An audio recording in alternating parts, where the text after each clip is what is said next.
nós vamos abordar a farmacologia da constipação e da diarreia. Sobre constipação e diarreia, assim como náusea, vômito, dor de cabeça, febre, são as queixas mais frequentes, ou melhor, está entre as queixas mais frequentes por parte da população,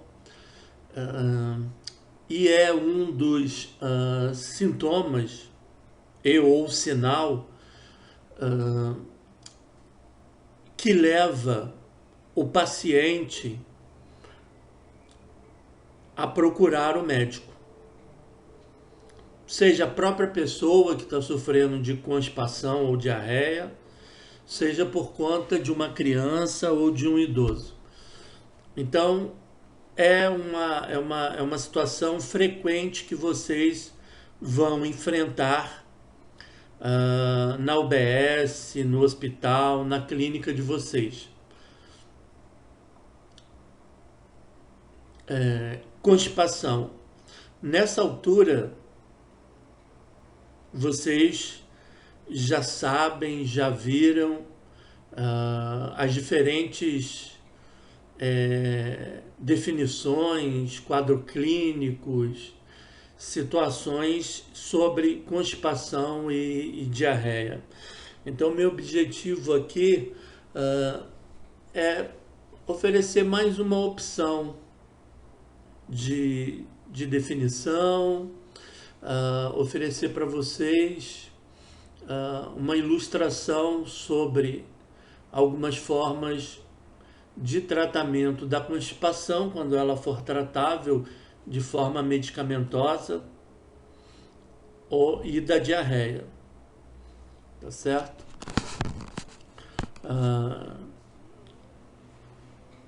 Eu gostaria que esses conteúdos fossem agregados aos problemas de vocês durante o estudo das unidades curriculares, que eu acho que seria mais interessante.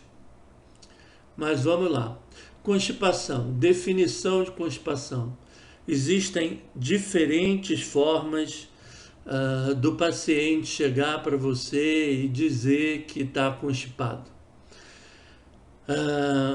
A constipação, quando ela não está associada à síndrome do intestino irritável, ela pode ser definida como um distúrbio caracterizado pela passagem desorganizada das fezes, tendo como consequência fezes infrequentes ou dificuldade na passagem das fezes, ou os dois, né? Fezes infrequentes e fezes com dificuldade de passagem.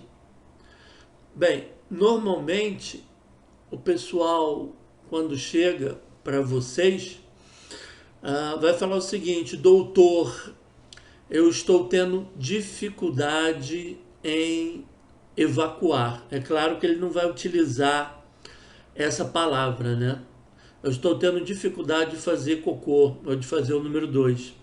Ou eu estou tendo dificuldade de fazer cocô e quando eu faço com muito esforço, né? Ou então, quando eu faço, a quantidade é muito pequena de cocô ou de fezes. Eu vou passar a falar fezes porque cocô eu acho muito feio. Ou então, olha, quando eu evacuo, ou as minhas fezes, elas estão saindo com uma consistência muito dura. Eu faço muito esforço, elas estão saindo muito dura, elas estão saindo muito lentamente, ou eu sinto muita dor para, de novo, fazer cocô, né? Ou eu tenho a sensação de que quando eu vou ao banheiro, né? ah, e eu evacuo ou elimino as fezes, eu tenho a sensação de que não foi, eu não liberei, eu não fiz tudo que tinha que fazer. Parece que ficou ainda um restinho preso. Então, a constipação ela vai estar caracterizada por cada uma dessas frases em que o paciente vai estar traduzindo ou transmitindo para vocês o que ele está sentindo, o que ele está vendo. É claro que vocês não vão estar lá vendo, não vão estar sentindo, né? Apesar de que muito provavelmente a maioria da turma, ou pelo menos 90% de vocês, já passaram por situação semelhante, já passaram por uma situação de constipação. Então vocês sabem o que isso significa e você sabe o que isso quer dizer. Além de saber quais são as consequências que o esforço feito para eliminação das fezes, para fazer cocô, para evacuar, né, traz consequências para o organismo, para o paciente, seja para a criança, seja para o bebê, seja para o idoso, seja para paciente em pós-operatório. E aqui eu quero até ilustrar com uma situação minha, né?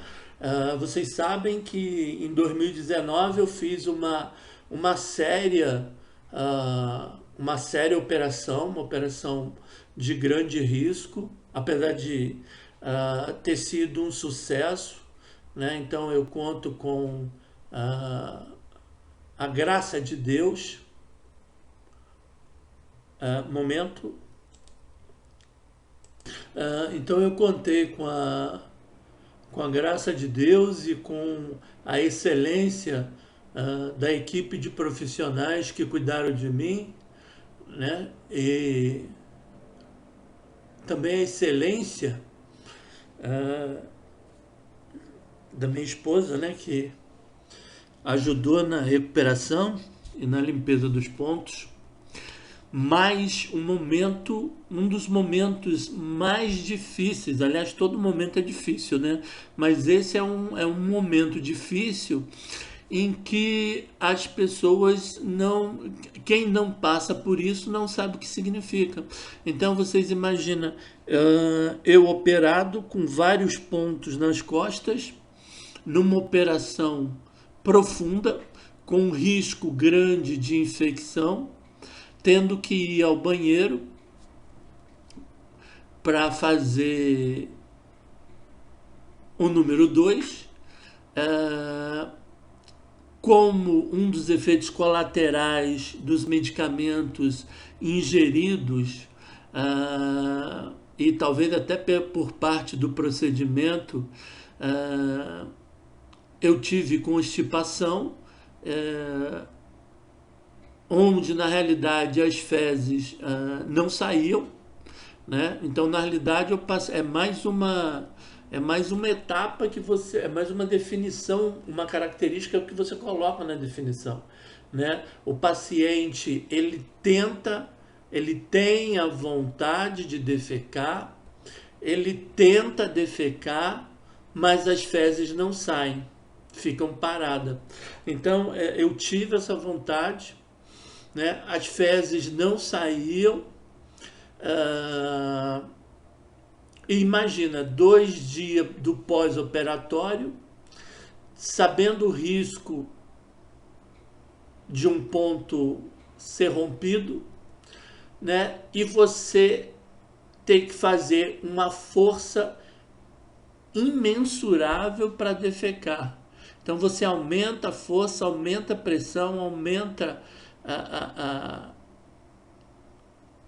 as forças de compressão da região, né? Então isso pode fazer com que os pontos rebentassem, promovesse sangramento, promovesse uma infecção secundária pós-cirurgia, em que poderia ter um quadro agravado, poderia ter uma septicemia, poderia ter uma evolução não desejável de um processo operatório que correu, graças a todas essas pessoas que eu falei, inclusive Deus, ocorreu de forma maravilhosa, né? Então, assim, é uma situação que não parece, mas é grave, e vocês vão lidar com isso, né? E aqui eu não entro em detalhe de quais foram os fármacos que eu ingeri ou os procedimentos a que eu fui submetido para poder fazer, vamos dizer assim, a extração, tá certo? E eu poder retornar à minha vida normal de eliminação das fezes sem receio, sem o medo, né? E conseguir evoluir no processo. Bem, então pode existir apenas uma das características ou tudo isso junto, né? A pessoa quer evacuar, faz muita força, as fezes não saem, quando sai está ressecada, ou quando sai muito lentamente, promove dor ao sair, promove sangramento ao sair, né? Ou a sensação de evacuação incompleta. Então pode existir um único sinal ou tudo isso junto. Então, assim, o cara que está sentindo tudo isso junto, o paciente, vou falar para você, nossa mãe, é um verdadeiro inferno. Eu sei porque eu vivi isso na minha pele, né? E é uma das situações, assim como náusea, vômito, que você não deseja para ninguém, tá certo? Aqui eu faço um parênteses até para fazer um comentário que eu não fiz na aula de vômito. Quando a minha esposa estava grávida, ela tinha muita náusea. Nossa, e era toda hora, todo dia, todo instante, 24 horas, e é um verdadeiro inferno. E eu posso falar para vocês que eu sei o que é uma náusea de gestante, porque toda vez que ela tinha náusea, eu também tinha náusea. Então, assim, ela passava mal e eu passava mal junto com ela. E eu vou falar para você, é um dia inteiro com náusea. É uma coisa você não consegue fazer nada, você não consegue levantar, você não consegue comer. É um verdadeiro inferno. Então, assim, o tratamento da náusea gestacional tem que ser feito com muito cuidado, com muita atenção.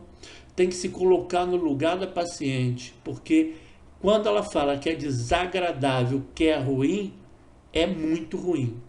Então, assim, passa, dura só 3 meses, dura só 3 meses. Mas uma coisa é você estar sã e falar para alguém que isso dura só 3 meses. Outra coisa é você estar passando pela situação. 3 meses para uma pessoa que está com os sintomas de dor. Isso daí eu também posso falar para vocês, que é muito ruim. Porque eu passei 4 anos com uma dor insuportável, que você dissocia do meio ambiente. Então, assim, qualquer sintoma, apesar da gente com o tempo ficar um pouco mais imune à sensibilidade desses sintomas quando o paciente fala, mas sempre se coloquem na posição do paciente, que todo e qualquer sintoma que perdure por mais de uma semana é ruim, é desagradável e não é bom. Ele tem que se for possível intervir e trazer a normalidade de volta à vida do paciente, façam isso, porque dor é muito ruim, náusea é muito ruim, vômito é muito ruim, e em algumas situações onde esses sinais, esses sintomas estão presentes, o paciente ele está sensibilizado pela situação, pela patologia que o levou a essa condição. Então, atenção, carinho e respeito é fundamental. Intervalo para poder chorar um pouco e depois eu retorno. Voltei. Então, como está na literatura, né, a presença dessas características que eu mencionei anteriormente, limitada a menos de 2 vezes por semana ou mais de 3 dias sem eliminação fecal, está caracterizado ou sugere a presença de constipação. Constipação funcional existe quando os sintomas relatados anteriormente, eles vão durar pelo menos 3 meses.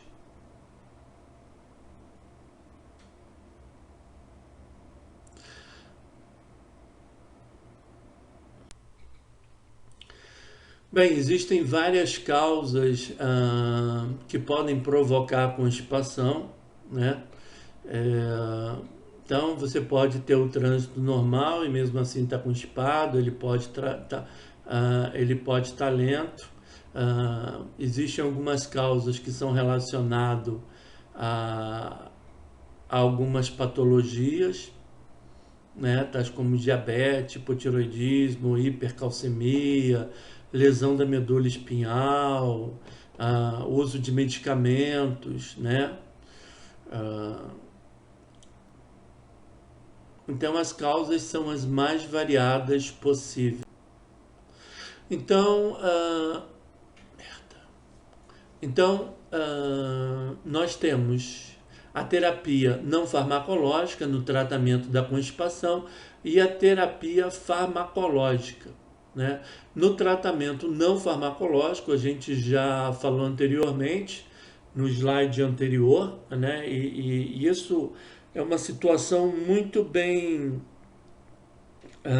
esclarecida pela mídia que nós temos hoje em dia, né? Através dos meios de comunicação, através da internet, que é necessária uma mudança de conduta de vida, né? Uma mudança alimentar.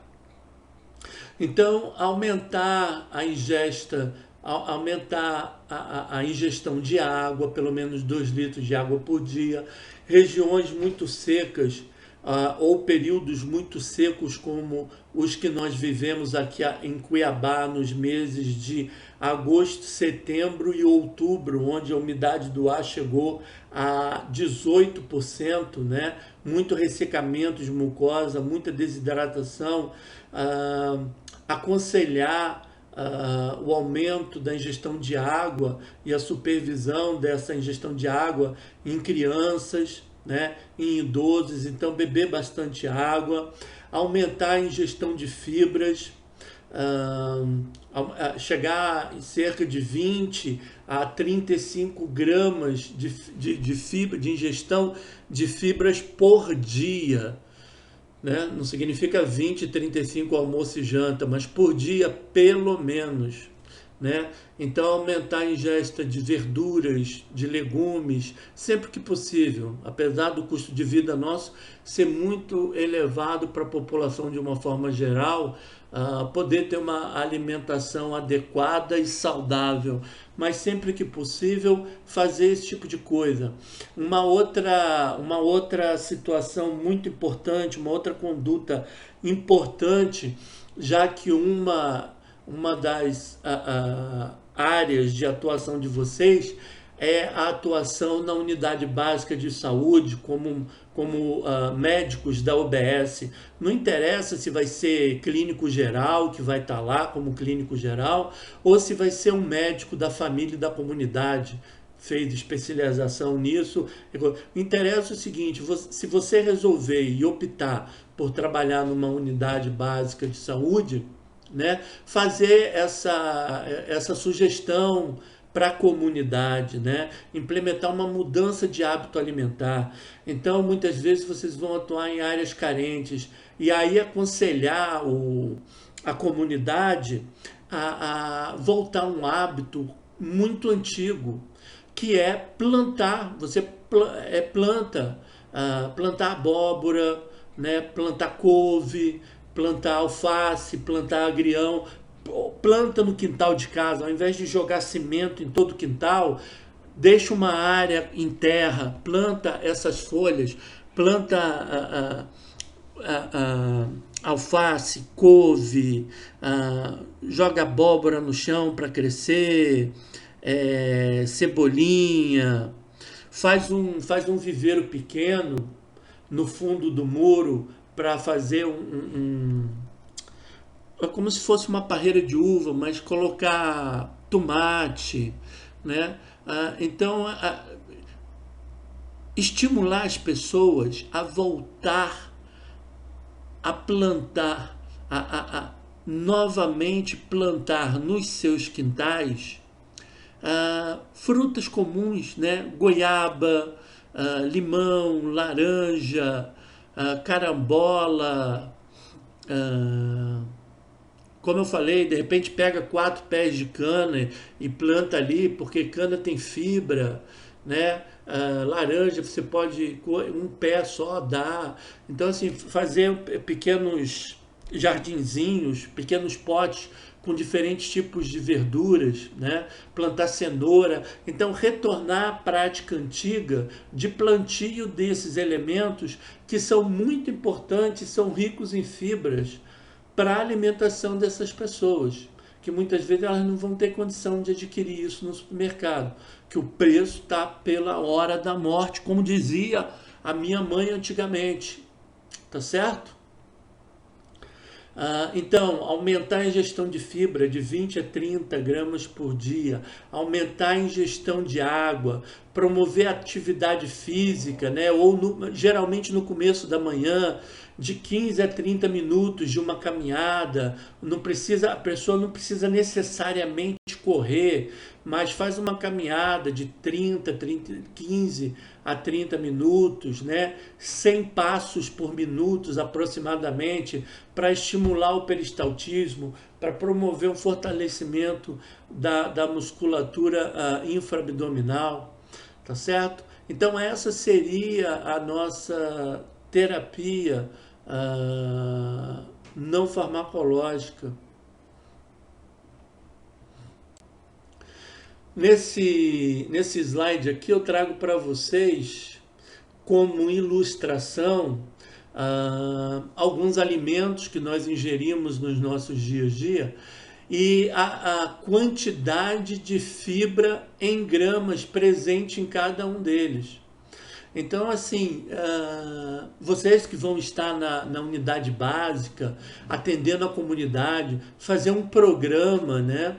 Ou enquanto alunos agora, na UC6, na UC7, na UC8, até entrar no internato, fazer uma atividade de extensão onde vocês possam imprimir ou enviar para as pessoas através de e-mail, né, ou disponibilizar links na unidade com lista de alimentos ricos em fibras para a comunidade modificar o seu hábito alimentar, né? Precisa alterar completamente, deixar de comer uma pizza, né? Deixar de comer um hambúrguer? Não. Mas assim, fazer uma modificação, aumentar a quantidade de fibras ingeridas. E essas outras coisas, deixa para um final de semana, para uma eventualidade. Não precisa ser a rotina, o dia a dia da pessoa. Então, fazer uma orientação na unidade, enquanto alunos, como atividade de extensão, né? Estimulando práticas de exercício, mostrando que caminhada e outras atividades do dia a dia são importantes para aumentar o peristaltismo e facilitar a eliminação de fezes, orientando a ingesta d'água, orientando sobre o plantio, por exemplo, de pé de abacate, fazer uma parreira com uvas, plantar um pé de laranja, né? Plantar um pé de ameixa em casa, tá certo? Colocar, fazer um canteirozinho no canto do muro com couve, cenoura, né? Botar um pezinho de milho ali, tá certo? Então são procedimentos simples, fáceis, que a gente de uma forma geral perdeu por conta da comodidade do dia a dia e que traz saúde e benefício para a comunidade, para o paciente. Não só o paciente, eu quero, quando eu me refiro a paciente aqui, e quando eu me refiro a pessoa, na realidade eu estou falando a pessoa de um modo geral presente na comunidade. Né? Então a gente, vocês como médico, não só vocês, né? Toda a área de saúde tem uma função importante, que é a orientação, um trabalho preventivo para evitar o desenvolvimento de doença, né? E trazer, através desse trabalho preventivo, uma melhora na qualidade de vida, uma melhora na saúde das pessoas. Então, todas as pessoas são seu paciente, na medida em que vocês não só tratam as doenças, mas você trata a pessoa, né? Você trata ela num complexo de características. Eu não gosto dessa palavra porque está muito batida. Biopsicossocial. Então, assim, a pessoa não é o teu paciente porque chegou ali no consultório e está doente. O ser humano como um todo, ele precisa de atenção, seja na área biológica, psico, seja na área social. Então, a área de saúde, toda ela, né, qualquer profissional de saúde tem a finalidade, tem a função, tem uma missão muito importante, que é orientar para que essas pessoas sejam mais saudáveis, mais felizes e vivam em toda a sua plenitude tudo o que elas sonham e desejam ser. Então a gente tem que resgatar e retornar essas atividades de plantio na nossa casa para trazer um lado social e agradável para a comunidade. Bem, falar sobre laxante. Essa ilustração, essa imagem, é para mostrar a vocês os principais, ou os mais comercializados, né? Os mais vendidos, os mais usados, laxantes catárticos encontrados no nosso mercado. Bem, nós vamos falar sobre o tratamento farmacológico da constipação. Então agora chegou um momento em que, por algum motivo, é necessário a implementação de medicamentos que facilitem o trânsito das fezes. Tá certo? Antes de dar continuidade, eu vou fazer alguns esclarecimentos com relação à definição de alguns termos. Então, normalmente, catártico é um nome utilizado para os medicamentos que facilitam ou tornam mais fáceis a eliminação de fezes do nosso organismo. Ponto. Catártico não é um termo muito utilizado hoje em dia, certo? Os agentes catárticos, né, que são elementos que facilitam a eliminação das fezes, eles são divididos em dois grupos: nos purgantes e nos laxativos. Purgante vai ser toda substância que promove a eliminação de fezes aquosas, uma fezes mais líquida, né? Sem a consistência de fezes normal.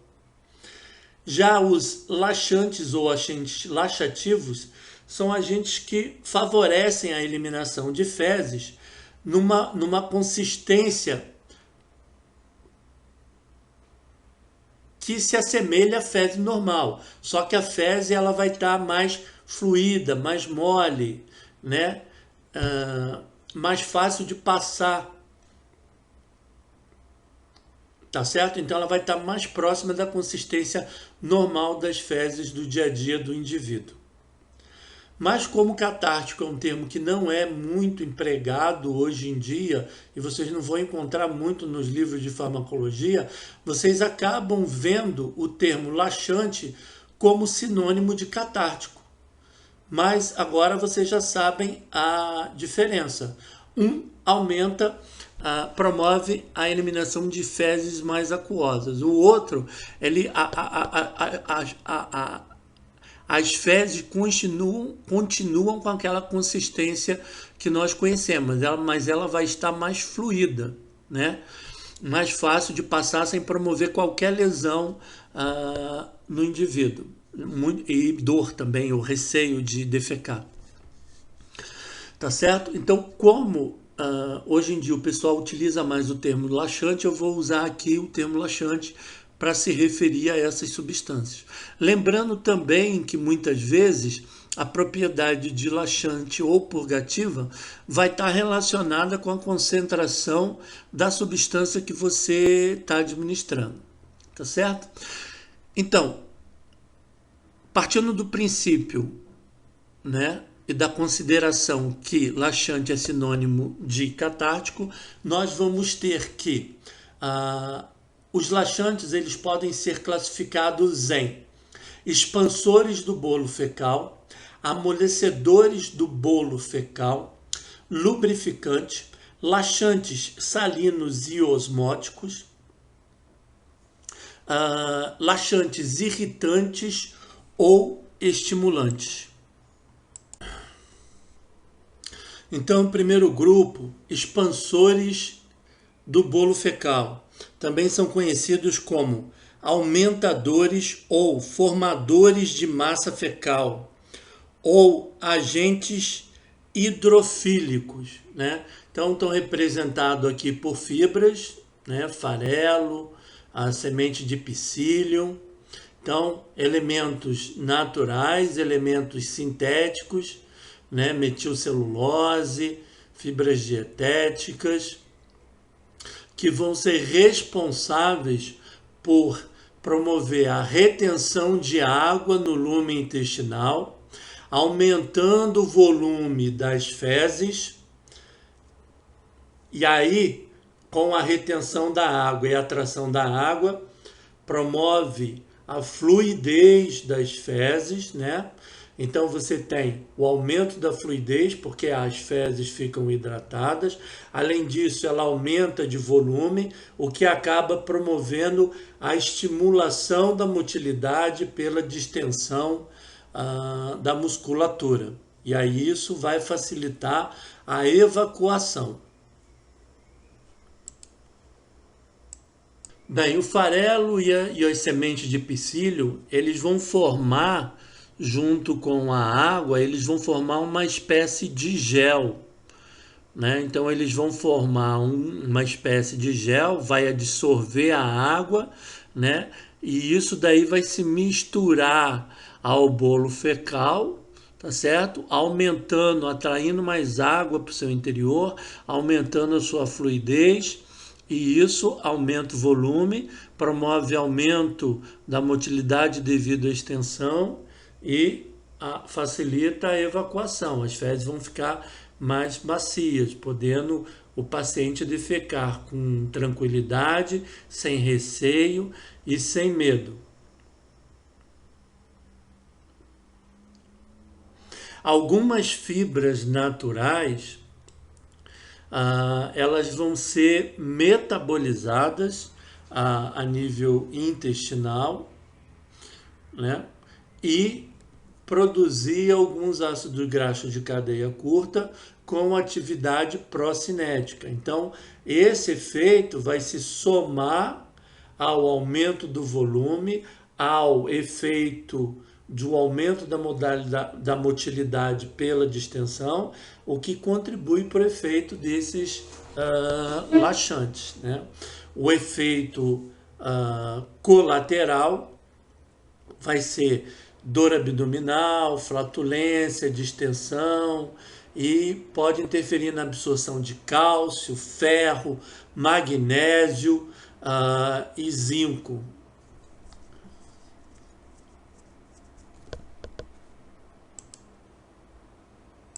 Quero ressaltar ainda nesse grupo de expansores de bolo fecal, principalmente farelo, psyllium, eles devem ser ingeridos com água, né, num volume em torno de 200, 250 ml de água, e vocês devem lembrar ao paciente que ele deve ingerir a água de uma forma frequente ao longo do dia, certo?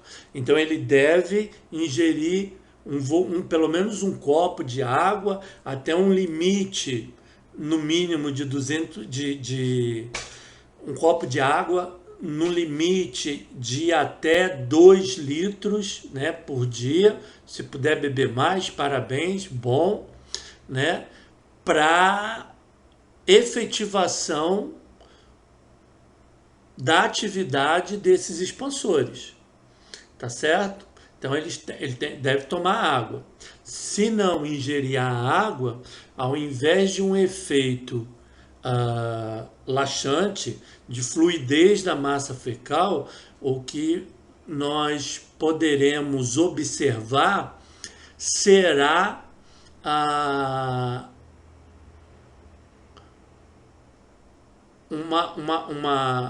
um bolo fecal mais compactado, mais coeso, mais seco, né? E isso pode contribuir para agravar a constipação,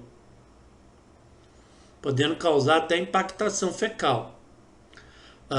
Tanto que as sementes de farelo e semente de psyllium pode ser utilizado no tratamento de uma réia aguda, no sentido de reduzir o volume de água eliminada, para reduzir a diarreia.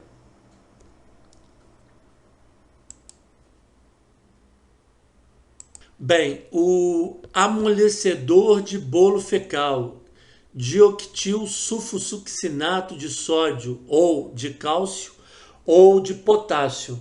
Bem, ele é uma substância que vai atuar em superfície, ele vai atuar na massa fecal endurecida, certo? Então ela promove o amolecimento dessa massa fecal endurecida, permitindo a penetração de água no bolo fecal. E aí, com isso, promove o amolecimento das fezes. Certo? Bem, ela não deve ser utilizada de forma rotineira. Ela normalmente é empregada em pacientes que têm a impactação fecal, que não conseguem eliminar a fezes de alguma outra forma, tá certo? E ela vai ser utilizada para promover a penetração de água no bolo fecal, tornando, numa tentativa de tornar ele mais fluido, e aí ser eliminado normalmente pelo indivíduo.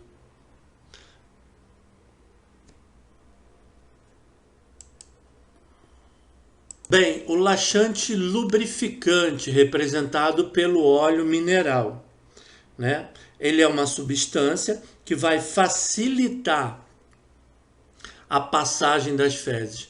Então ele forma, literalmente é um lubrificante, né? Ele vai formar uma fina película sobre na superfície do bolo fecal, permitindo o seu deslizamento.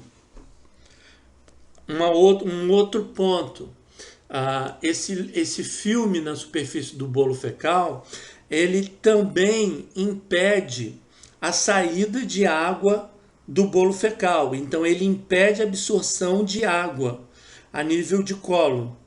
Então ele lubrifica as fezes, permitindo o seu deslizamento, né? E retarda a absorção de água. Ele impede a absorção de água, de forma a facilitar o deslizamento das fezes, promovendo uma defecação sem dor, retirando o medo do paciente de voltar a defecar. Certo?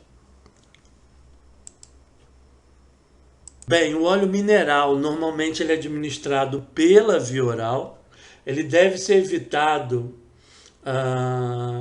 de ser administrado em pacientes deitados, para evitar o risco de aspiração por parte desses pacientes, né? Normalmente a pessoa vai tomar uma única dose à noite antes de dormir. Se for possível fracionar, então ele pode ingerir, né? Tomar é um termo péssimo. A nível de aula fica mais bonito, ainda mais gravada, fica mais bonito ingerir. Então o paciente poderá ingerir a dose de forma fracionada durante o dia, né? Para tornar ele um pouco mais palatável, você pode colocar ele na geladeira de forma que a pessoa ingere ele gelado, né? Talvez melhore um pouco a ingestão. Deve-se tomar muito cuidado na administração desse medicamento em pacientes deitados. Não deve administrar em pacientes deitados. Em pacientes acima de 65 anos, tá certo? Que apresente acima de 65 anos ou com alguns problemas de deglutição, tá? Então, se for administrar nesses pacientes, você deve levantar o dorso do paciente para que ele ingira o medicamento. Tomar muito cuidado para que ocorra a deglutição de forma correta, para evitar a aspiração e a formação de uma pneumonite por causa da ingestão do óleo. Os efeitos colaterais comumente observados por esse laxante podem ser cólica, diarreia, náusea e vômito. Existe um efeito colateral que ele tem um efeito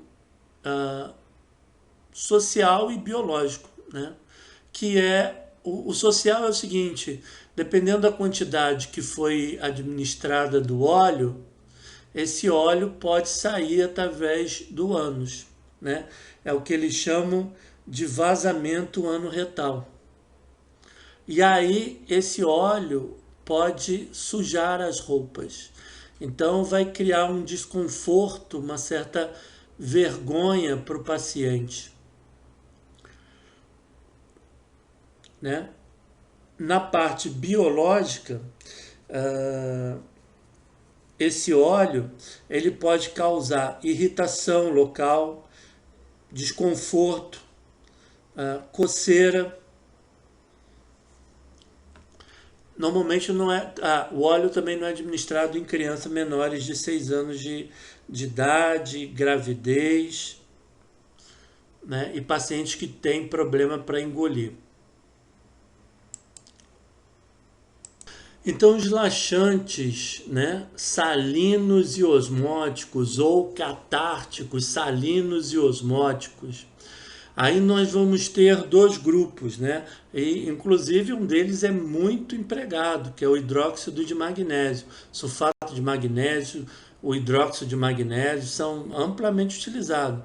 Então, assim, é um dos produtos mais comercializados como automedicação, junto com aspirina, junto com meprazol, né, junto com a domperidona. Ah, é um grupo bem representativo. Vamos lá. Os laxantes salinos e osmóticos, né? Os salinos, o próprio nome já fala, né? São laxantes salinos. Então a gente aqui vai ter praticamente dois grupos, né? Então são os laxantes salinos ou laxantes osmóticos minerais, representado pelo sulfato de magnésio, citrato de magnésio, hidróxido de magnésio, que são substâncias que não vão ser absorvidas pelo organismo, e vão estar lá no lume intestinal. Em consequência disso, vão atrair a água para o lume intestinal. Essa água vai se misturar com o bolo fecal, vai tornar ele mais macio, né? Mais fluido, facilitando então a evacuação. Nesse ponto aqui eu chamo atenção e quero direcionar vocês para a seta lá em cima. Então aqui, ó, um mecanismo de ação dos laxantes salinos e osmóticos, esse número 1 aqui, ele vai estar muito parecido com o mecanismo de ação número 1 dos expansores de bolo fecal. Eles atraem a água para o lume intestinal, e essa água, então, possivelmente através do movimento peristáltico, acaba sendo incorporada no bolo fecal e tornando as fezes mais macias. É claro que aqui também nós vamos ter um efeito, já que a água aumenta o volume das fezes, né? Aqui a gente também volta lá para cima. Consequentemente, nós temos um estímulo da motilidade pela distensão. Tá certo? Além disso, o próprio magnésio pode ajudar a aumentar a contração, o peristaltismo intestinal, facilitando a movimentação e o processo de defecação.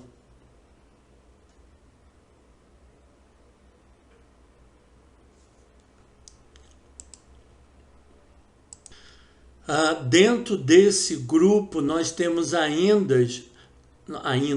desde quando aindas é flexível, aumenta em número. Nós temos, desculpa, gente, o erro de português. Nós temos ainda, né, o grupo dos laxantes osmóticos, açúcares, representado pelo sorbitol, manitol, lactulose e a glicerina. Chama a atenção da lactulose, né? A lactulose vai ser um disacarídeo sintético,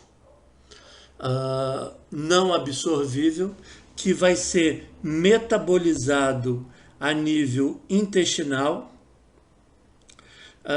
gerando ácido acético, ácido fórmico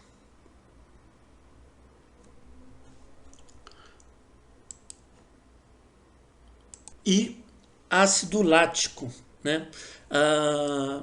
Esses produtos acabam acidificando o meio, o que promove um aumento que contribui para o efeito desses agentes, principalmente desses agentes não, da lactulose, fazendo com que mais água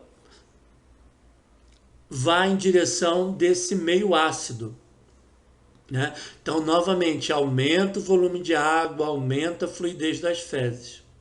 Além disso, é muito provável que ocorra a produção de alguns ácidos graxos de cadeia curta, levando, né, a produção de um efeito pró-cinético.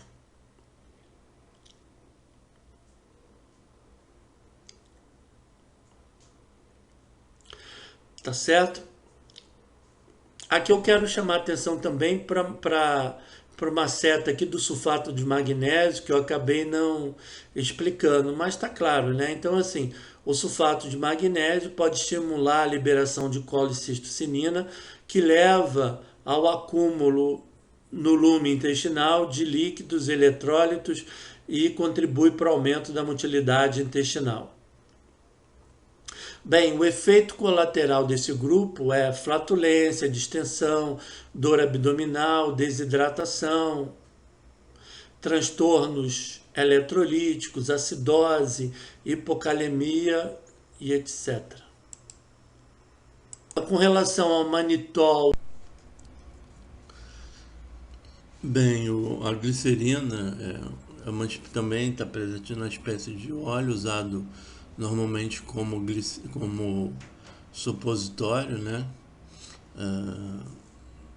E promove esse efeito, além de lubrificar a região, também promove esse efeito de estimular o plexo reflexo de defecação e estimular a defecação.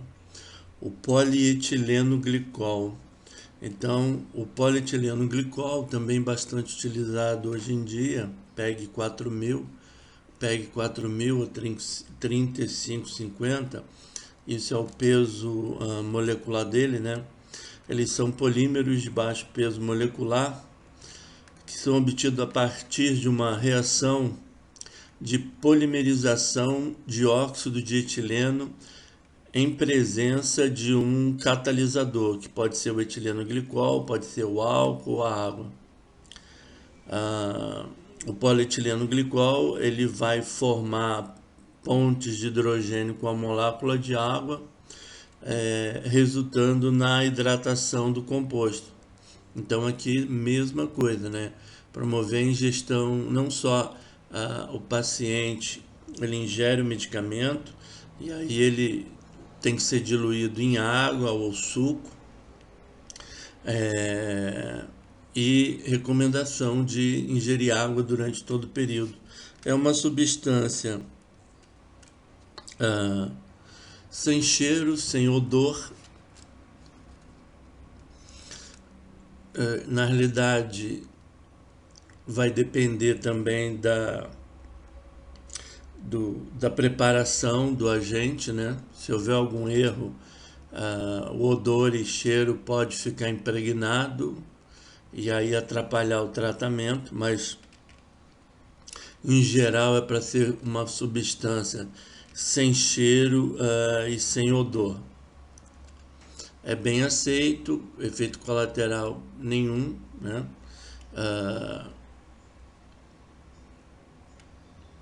E inclusive pode ajudar a regularizar o trânsito intestinal do paciente.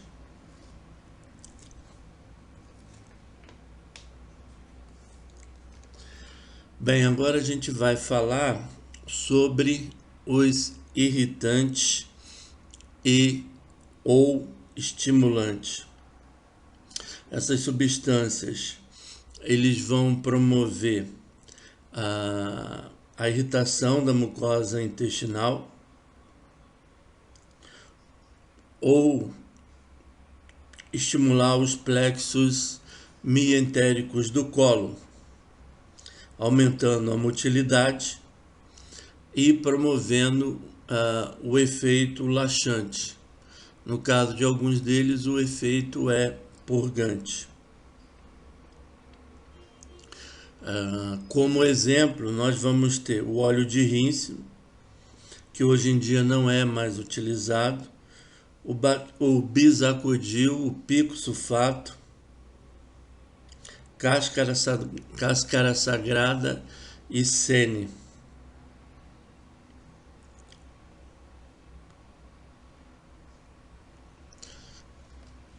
Tá certo?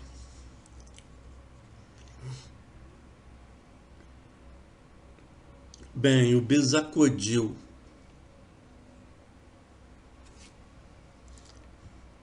O bisacodil ele pode ser usado como supositório, igual à glicerina. O efeito é imediato.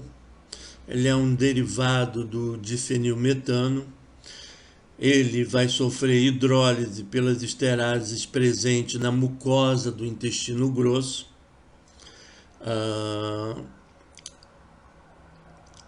Nesse processo, ele é transformado em um metabólito ativo chamado de bis-para-hidroxifenilpiridinil metano. Então, esse é o princípio ativo do bisacodyl, né? Uma pequena parte dessa substância ela pode ser absorvida, né? E do bisacodyl também. Aí vai ser inativado pelo fígado e vai ser excretado de forma inativa. O efeito colateral do bisacodyl: dor abdominal, cólica, diarreia, náusea, tontura, fezes, tontura, presença de sangue nas fezes, vômito, desconforto abdominal e desconforto anorretal.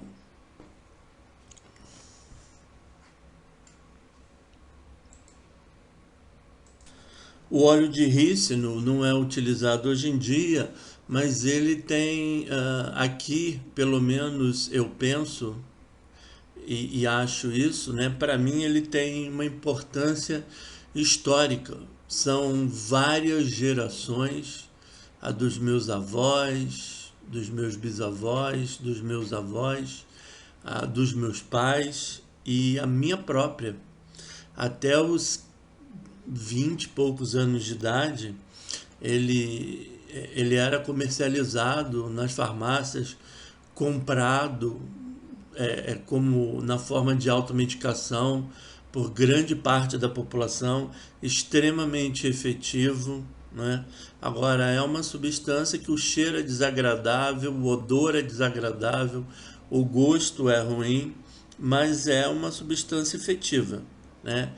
Tomou, sai tudo, tá certo? Então vou falar alguma coisa deles aqui porque ele vai ter um interesse mais histórico, né? Então, o óleo de rícino, ele normalmente é obtido da semente Ricinus communis, a famosa mamona. Ele é hidrolisado pela lipase intestinal, liberando glicerol e ácido ricinoleico. E esse ácido ricinoleico que é o princípio ativo, né? Vai ter uma ação purgante e o efeito vai durar em torno de 2 horas. Hoje em dia não é mais utilizado e pode causar perda de eletrólitos como efeito colateral. O sene, né? Na realidade, eles vão ter o princípio ativo deles são glicosídeos, então o CN vai formar o senosídeo A, o senosídeo B, que são observados, eles são absorvidos e secretados no colo, atuando nesses plexos mioentérico, promovendo a estimulação dele e o aumento, né, do peristaltismo do trânsito intestinal. O efeito do CN leva até 8 horas para começar a fazer efeito. Efeito colateral do CN: cólica, diarreia e uma coloração alterada da urina, que vai do vermelho ao amarelo. Então, amarelo esverdeado, amarelo, vermelho.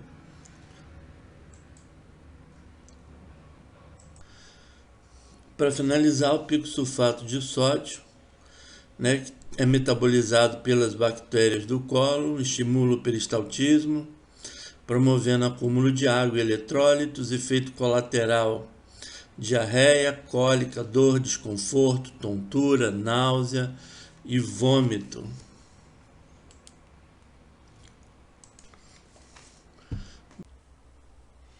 Aqui essa tabela é uma continuação da tabela anterior. A única diferença é que As formulações aqui muitas vezes têm mais de um princípio ativo. Então, por exemplo, esse Naturete, ele vai ter Cássia Sena, Cássia Fístula, Tamarindus indica, Coriandro sativo e Glycyrrhiza glabra. Eu, inclusive, tomei uma cápsula do Naturete. Aí vocês vão perguntar para mim, mas professor, você tomou por quê? Foi o procedimento lá no processo operatório? Não, não foi não. Lá foi outra situação, outra coisa diferente. Eu tomei esse Naturete muito antes de fazer a operação. Eu ingeri ele quando ele foi lançado no mercado para ver o efeito, né? Qual era o efeito? Se ele ia ter um efeito amolecedor de fezes ou se ele ia ter um efeito mais catártico, promover um tipo de fezes, uma fezes mais aquosa, mais líquida, né? No meu caso, promoveu uma produção de fezes mais aquosa, mais líquida. Ele atuou como catártico, né? O efeito foi em menos de 24 horas. Tá certo? Bem, além disso, a gente tem outro exemplo aqui. O agarol, por exemplo. O agarol vai ter aqui, ó, o óleo mineral, o pico sulfato sódico e o agar-agar, né? Então aqui a gente vai ter um laxante hiperosmótico, um óleo mineral para amaciar as fezes, impedir que a água inclusive saia de dentro dela, e o agar-agar, que seria um elemento coloidal que tende a atrair a água para dentro das fezes e aumentar o volume das fezes. Nesta imagem vocês estão vendo os tipos de laxante aqui na coluna da esquerda, a via que normalmente eles são administrados, as formas farmacêuticas comercializadas aqui na coluna central e na última coluna do lado direito nós vamos ter a latência, né? O tempo que leva para a substância fazer efeito, tá certo? Que pode ser de 1 a 3 dias, de 3 a 8 horas, 30 minutos, tá? Então, aí vai depender, né, do paciente, do tipo de constipação, como é que está a motilidade dele.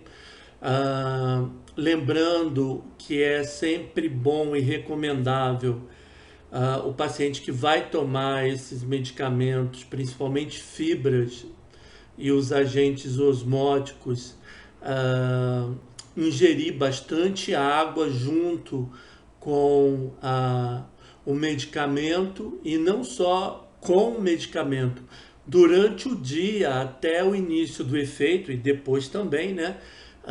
Continuar ingerindo água de forma rotineira e constante. Lembrando que o mínimo seria uns 2 litros por dia, né? Então, beber água com frequência.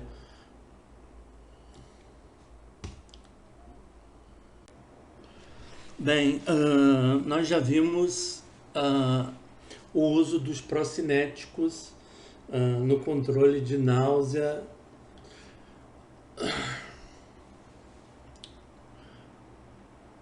Agora a gente vai, eles podem ser utilizados em algumas situações para o tratamento da constipação, né? Então, cisaprida, procaloprida, tegaserode, né? São agonistas serotoninérgicos, tá certo? Que estimulam os receptores serotoninérgicos e estimula os plexos intramurais e estimula a movimentação do intestino.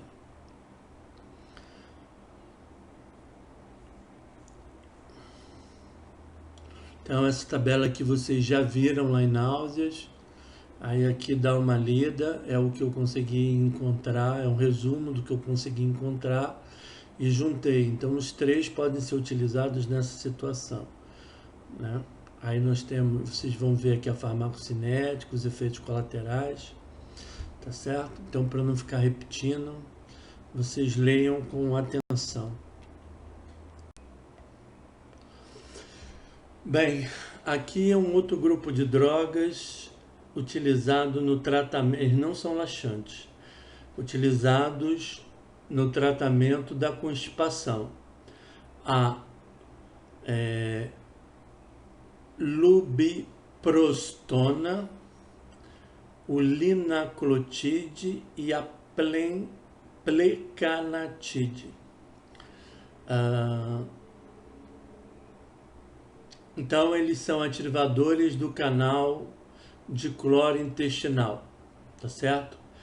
A lubiprostona é um análogo da prostaglandina E1, interagem com o receptor da prostaglandina do subtipo EP4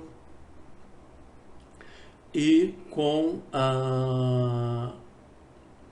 o regulador da condutância de transmembrana de fibrose cística, o canal regulador da condutância de transmembrana de fibrose cística na superfície apical dos enterócitos. Isso promove um aumento da secreção de cloreto, seguido da secreção de sódio e, subsequentemente, de água. Tá certo? Então, ela promove um aumento na secreção de água e um aumento na motilidade intestinal, facilitando a passagem das fezes, né? É utilizada na constipação associada com fibrose cística, diabetes e opioide, constipação idiopática crônica e na constipação presente na síndrome do intestino irritável. É contraindicado em pacientes que tenham obstrução gastrointestinal mecânica.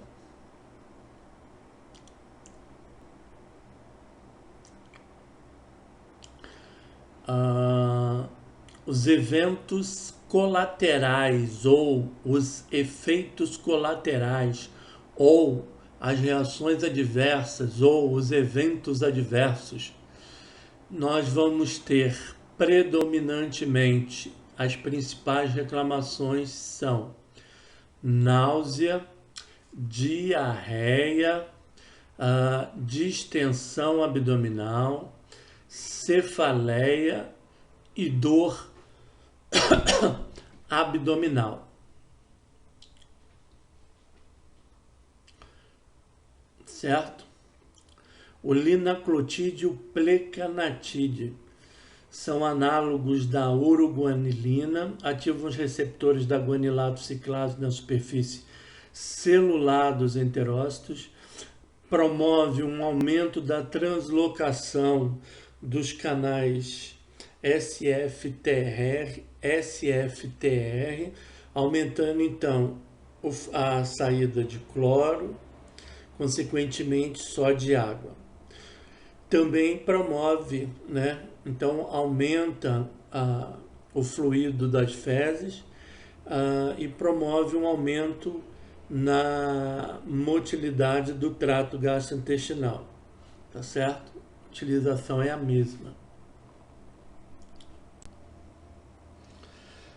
Modificador da reciclagem da síntese de ácidos biliares, o elobixibate. Ele inibe a absorção de ácidos biliares do íleos, expondo a mucosa do cólon a uma maior concentração de ácidos biliares. Isso acelera o trânsito e aumenta a frequência das fezes, aliviando a constipação. Efeito colateral, dor abdominal leve e diarreia. Inibidores do trocador de sódio hidrogênio, o tenapanor, inibe a absorção de sódio e fosfato, conduzindo a um aumento no volume de fluido e do trânsito intestinal. Os efeitos colaterais: diarreia, dor de cabeça, infecção do trato urinário e dor abdominal. Bem, a diarreia, né? Tratamento farmacológico da diarreia.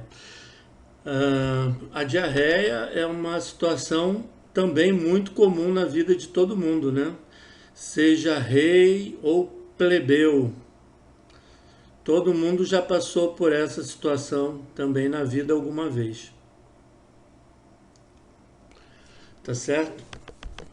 Bem, a diarreia pela literatura, ela é um aumento da frequência das fezes, geralmente mais do que 3 vezes ao dia, né? Então a pessoa vai ao banheiro mais do que 3 vezes, aumenta a fluidez e diminui a consistência das fezes. Tudo isso comparado com a rotina fecal do paciente, né? Então, presença de fezes líquidas, né, aquosas, seria uma caracterização da diarreia. Bem, quando a diarreia ela chega até 14 dias, coitado do paciente, é uma diarreia aguda. Ninguém aguenta uma coisa dessa. A diarreia de 15 até 30 dias é considerada persistente, terrível para o paciente. E uma diarreia com mais de 30 dias é considerada uma diarreia crônica. Bem, a diarreia, na realidade, ela tem várias causas, né? Então, ela pode ser resultado de uma contaminação bacteriana, de uma ingestão de água ou alimento promovido por bactérias, o contato de mão, né, contaminado com a mucosa oral, pode ser através de contaminação por vírus. E um exemplo, a gente tem um exemplo bem atual, né? Uma das manifestações clínicas do Covid é a presença de diarreia, uma diarreia constante, com uma duração de 2, 3, 4, até 5 dias, né? Essas diarreias que normalmente acontecem quando a gente está viajando, ingere algum tipo de alimento e água contaminado, é denominado de diarreia do viajante. Na diarreia também pode haver a presença de sangue, é chamado de disenteria, né? Ela pode ser provocada por toxinas bacterianas, ela pode ser um efeito colateral de um medicamento que o paciente está ingerindo, né? Que mais? Ela pode ser provocada por intolerância à lactose. Geralmente, a diarreia num paciente, numa pessoa adulta, ela vai durar de 2 a 3 dias e ela acaba se autorresolvendo. Se ela não se autorresolver, e ninguém fica esperando 15 dias com uma diarreia, né? Normalmente, a pessoa, no primeiro dia com diarreia, ela já vai tomar providências para poder, primeiro ela vai tentar entender o que aconteceu com ela, por que que ela está com diarreia. Depois ela vai tomar providências para reverter esse quadro de diarreia, se alimentando de alimentos que possam reduzir a fluidez das fezes, né? Lembro aqui de duas observações que foram feitas durante a aula nos cursos de medicina anteriores. Uma delas foi que uma pessoa falou que a avó costumava dar banana verde, né, uma papa de banana verde quando as crianças estavam com diarreia. E isso resolvia o problema quase que de imediato. Um outro aluno também fez comentário que a avó dele recomendava, quando a criança estava com diarreia, a ingestão de água de arroz para cortar a diarreia. Então, são duas dicas que possivelmente podem resultar na remissão da diarreia sem necessariamente ter que tomar algum medicamento, né? Agradeço a dica dos colegas. Bem, a diarreia também pode ser classificada em diarreia osmótica, diarreia secretora e diarreia inflamatória. A diarreia osmótica, ela ocorre quando as pessoas elas ingerem alguma coisa, né, que promove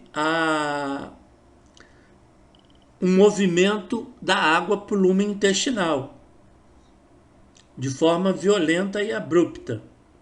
Um dos exemplos de uma diarreia osmótica é a intolerância à lactose, né? Um outro exemplo é a ingestão de antiácidos contendo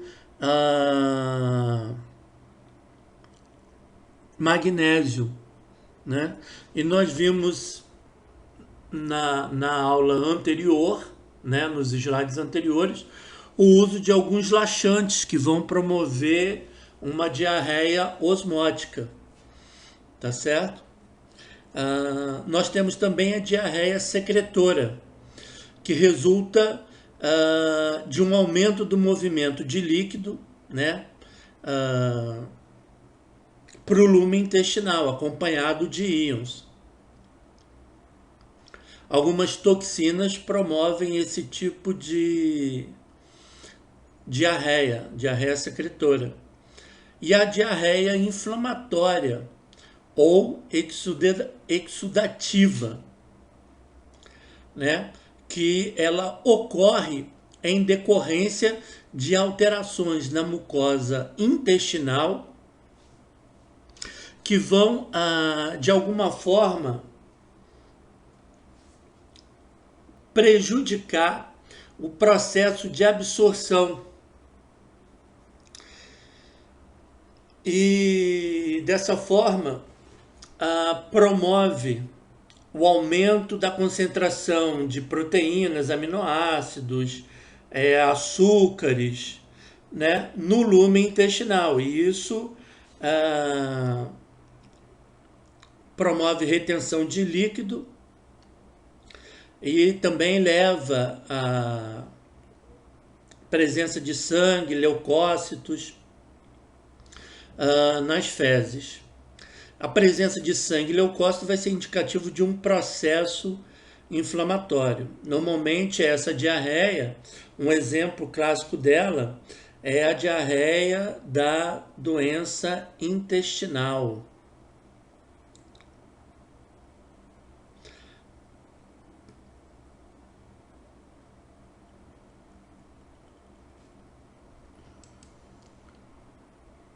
Como exemplo dessa diarreia inflamatória intestinal, nós temos, por exemplo, a colite ulcerosa, né? Tem também a diarreia da síndrome do intestino irritável, que também está relacionado com o aumento da motilidade devido à irritação da mucosa.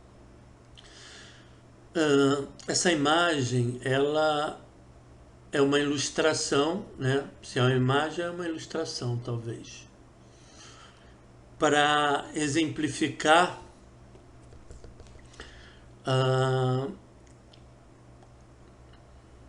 os veículos de contaminação e os principais patógenos oriundos dessas fontes de contaminação.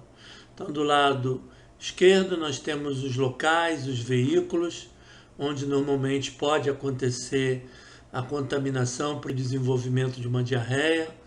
E do lado direito, nós temos os principais patógenos relacionados com essas situações. Bem, a diarreia, ela pode ser... sobre o tratamento farmacológico da diarreia. Aqui é uma ilustração, né, retirada desse site que está aqui embaixo. Eu recomendo que vocês acessem esse site e leiam a respeito da diarreia, tá? Então, traz essa tabela aí com a utilização de antibióticos para para diarreia causada por diferentes tipos de agentes, e aqui no caso a tabela anterior é a dose para adulto, né? O interessante é que essa tabela aqui, ela traz a dosagem tanto para adulto quanto para criança. Eu acho que é uma ferramenta interessante, não só essa tabela, mas o conteúdo deste site para vocês acessarem e para vocês levarem para o dia a dia de vocês, que é importante. E isso daqui é muito frequente.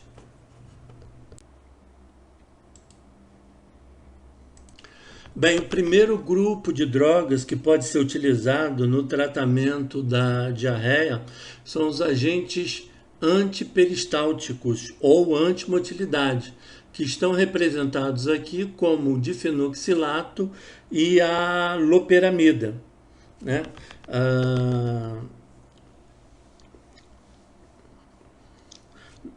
Aqui vocês vão ver, aí vocês estão vendo, né, a tabela que eu fiz para vocês. Do lado esquerdo as drogas, no meio possível mecanismo de ação e uso, farmacocinética.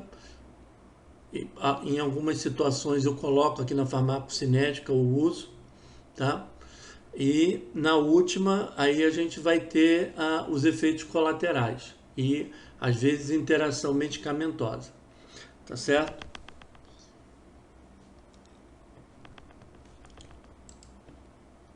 Ambos possuem um mecanismo de ação comum, né, que vão inibir a movimentação da musculatura da peristalse, do intestino.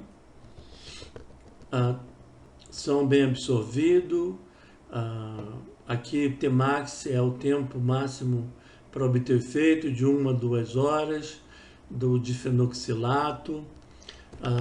Possui um metabólito ativo, a difenoxina. A meia-vida chega a ser de 12 a 24 horas, né? A loperamida, o efeito máximo em torno de 4 horas, meia-vida de 9 a 14 horas. O difenoxilato, que é o Lomotil, né? Ele vem adicionado nele a atropina, que é para evitar a utilização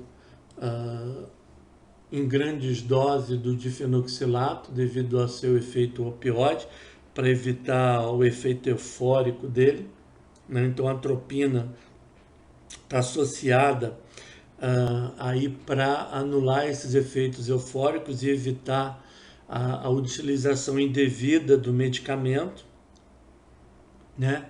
Então podem ser utilizados na diarreia de viajante, na diarreia crônica, né? Diarreia aguda não infecciosa. E aqui nós temos alguns dos efeitos colaterais. Aí eu vou pedir a vocês a gentileza para ler, né, com atenção, tá? Sublinhado aqui ressecamento de boca, ilho paralítico, estaria associado não só com a ação opioide, mas também atropínica da substância.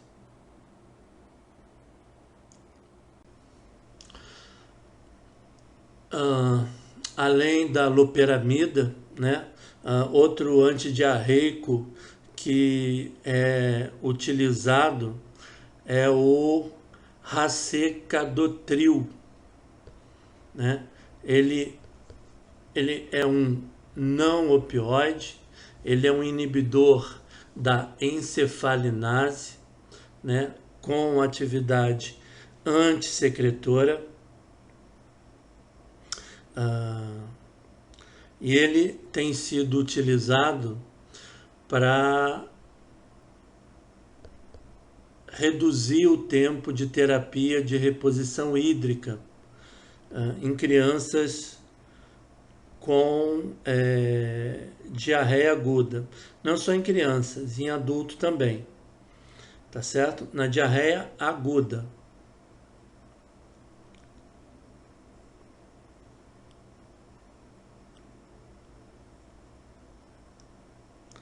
Então ele tem, ele é tão efetivo quanto a loperamida para resolução dessas situações de diarreia aguda, para reduzir o volume de líquido eliminado, né? E tem sido demonstrado que ele causa uma maior redução de dor abdominal e uma maior redução das distensões abdominais.